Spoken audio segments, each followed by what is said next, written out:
President Ferdinand Marcos Jr. says he had tasked the Department of Transportation and the Civil Aviation Authority of the Philippines to coordinate with Malaysian and Singaporean authorities regarding the air assets of former Ako Bicol Party List Representative Zaldico. According to Marcos, due to the freeze order issued by the Anti-Money Laundering Council on cost of properties, any movement or disposition of these aircraft is now strictly prohibited. Ngayong araw, inutasan ko ang DOTR at saka yung CAAP na makipag-ugnayan sa mga kaibigan natin sa Malaysia at saka sa Singapore.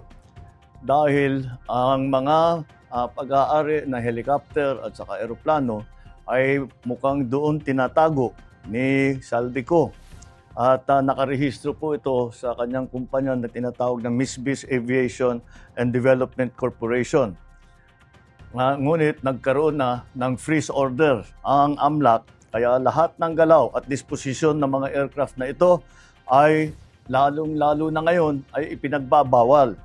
Dahil kailangan natin ipalaman sa lahat ng mga pugante, hindi pwedeng gamitin ang mga ari-arian na galing sa kaban ng bayan na tinakaw ninyo para tumakas o umiwas sa batas. The president also issues a stern warning to Ko and other personalities involved in the corruption scandal. You cannot steal from Filipino people and expect to hide or fly away on your private jets.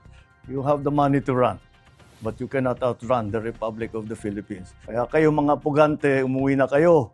Ang payo ko sa inyo, hindi na kayo turista.